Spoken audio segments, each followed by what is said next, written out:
Dan Hudock, Sandler Training. How are you? John Pagetta, PT. I'm doing great. How about yourself? Excellent, thank you. Welcome back to PTS, Dan. Yeah, thanks. Appreciate that. Yeah, of course, of course. So last month we talked about hiring people, and we talked about different layers of it, finding the right person, et cetera. Let's talk a little bit about training that individual. Mhm. And one of the things that comes up in our space a lot is veteran advisors, veteran 20, 30, 40 years of experience in the business. And they're hiring the next generation, sometimes in a realm of one day buying them out potentially, in some regards, just building a bigger office, bigger firm. And training is interesting. And it's really interesting when they're trying to train them on things that they might have done 20 or 30 years ago. And it's completely different now today too, but it's really a lot of that sales element. So I'll put this out there for you because I know this is the first response. Once they hire a sales coach like yourself to help, how do they train? How do they get into that training element?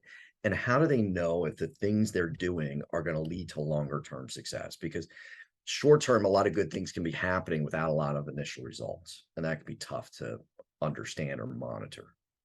Well, ultimately, the true test of is if training is working or not is what's going on with sales. Are they Yeah. increasing or Yeah. Ultimately. decreasing? Absolutely. So that's the first thing. But in addition to that, is the salesperson doing the behavior necessary to achieve success? So look, when we look at training and coaching, it's all about developing systems. It's figuring out what systems are out there that actually work Yep. and then customizing that for a particular industry and then customizing it for a particular company and then for a person. So you got to hire the right person. So you have to have systems in place on how you hire somebody, especially in the world of sales, which is one of the most difficult positions to hire for. Once you hire them, you have to have systems in place on how do you onboard that salesperson to make sure that they're going to be successful. And then Yep. you need to have systems in place as to what types of behaviors do they need to do and what does that look like on how they do those behaviors. Right. And then you start to tweak that technique and tweak their behaviors based on their success and failures and go from there. So a lot of times owners and presidents, they know how to do all this internally, but they don't know how Yes. to get it transferred to another person. And that's where bringing someone like a coach or a trainer alongside of them can really make a Yeah, difference. I joke about it, but it's a huge differential, especially for a lot of these people, because I don't know oftentimes that they really wanna spend the time and the energy in the trenches doing, demonstrating and all the different things that you need to do to make it work, and having a sales coach in place can bridge a lot of that gap for them.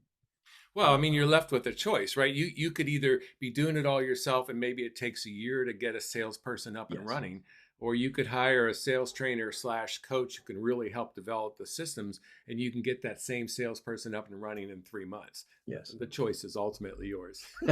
Yeah, and I think the key points you're saying there and talking about though are those systems in place because for somebody that's been doing it 30 years, a lot of it's just ingrained in who they are, and they don't really have systems built necessarily. So I think the importance of that and having those things up front and how you're going to measure and all those variables are really vital if you want to succeed.